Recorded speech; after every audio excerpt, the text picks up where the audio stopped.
केंद्र सरकार लोकसभा में वक्फ संशोधन बिल 2024 पेश कर रही है। केंद्रीय गृह मंत्री और संसदीय कार्य मंत्री किरेन रिजिजू ने कहा कि लोकसभा की बिजनेस एडवाइजरी कमेटी यानी कि बीएसी की बैठक में चर्चा के लिए 8 घंटे का समय तय किया गया है, जिसे बढ़ाया भी जा सकता है।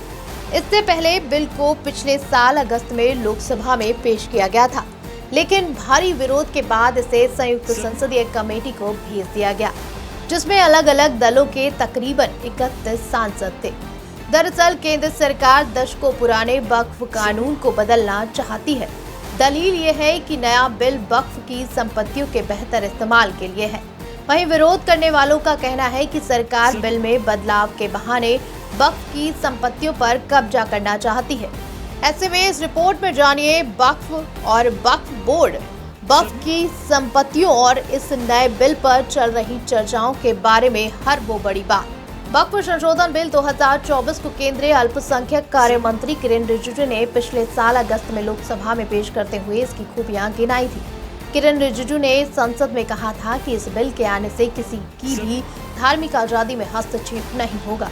यह बिल किसी का अधिकार लेने की बात नहीं करता है, बल्कि इसे उन लोगों को अधिकार देने के लिए लाया जा रहा है जिन्हें वक्फ संबंधी अपने मामलों में अधिकार नहीं मिल पाता। दरअसल वक्फ संशोधन पर नया बिल 1995 के वक्फ एक्ट को संशोधित करने के लिए लाया गया है। इस बिल का नाम United Waqf management empowerment efficiency and development act 1995 यानी उम्मीद। तकरीबन सभी विपक्षी पार्टियां इस बिल का विरोध कर रही हैं। ऑल इंडिया मजलिस इत्तेहादुल मुस्लिमीन यानी कि AIMIM के अध्यक्ष और हैदराबाद के सांसद असदुद्दीन ओवैसी ने संसद में एक बयान में कहा था, ये संविधान के खिलाफ है और धार्मिक स्वतंत्रता का उल्लंघन है। पिछले साल अगस्त में जब ये बिल पेश हुआ था, उस वक्त संसद में खूब हंगामा हुआ था और इसे संयुक्त संसदीय कमेटी को भेज दिया गया। इस समिति के अध्यक्ष बीजेपी सांसद जगदम्बिका पाल थे। 13 फरवरी को इस समिति ने अपनी रिपोर्ट सौंपी, जिसे 19 फरवरी को केंद्रीय कैबिनेट ने मंजूरी दे दी थी।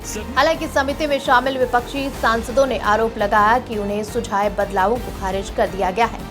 आखिर वक्फ क्या है, कितनी संपत्ति है, हम आपको विस्तार से बता देते हैं। वक्फ कोई भी चल या अचल संपत्ति होती है जिसे कोई भी व्यक्ति जो इस्लाम को मानता है, अल्लाह के नाम पर या धार्मिक मकसद या परोपकार के मकसद से दान करता है। ये संपत्ति भलाई के मकसद से समाज के लिए हो जाती है और अल्लाह के सिवा कोई उसका मालिक नहीं होता है, ना हो सकता है।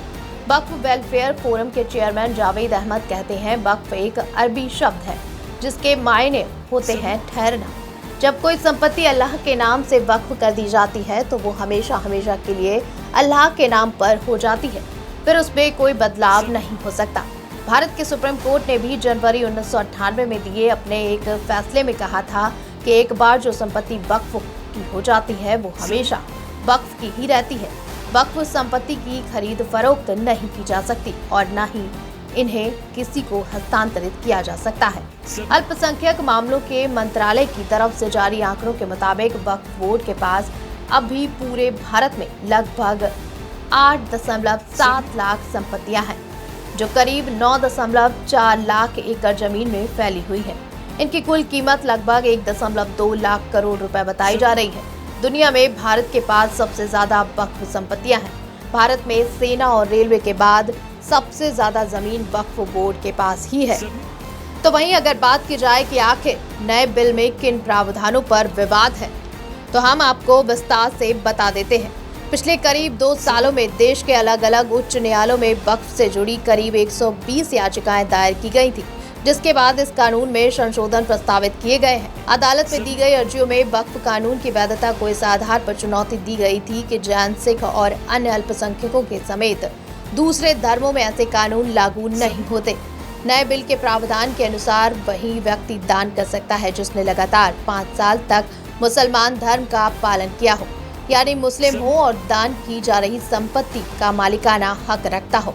वक्फ एक्ट में 2 तरह की वक्फ संपत्ति का जिक्र है। पहला वक्फ अल्लाह के नाम पर होता है, यानी मिल्कियत, यानी कि संपत्ति जिसे अल्लाह को समर्पित कर दिया गया है और जिसका कोई वारिसाना हक बाकी ना बचा हो।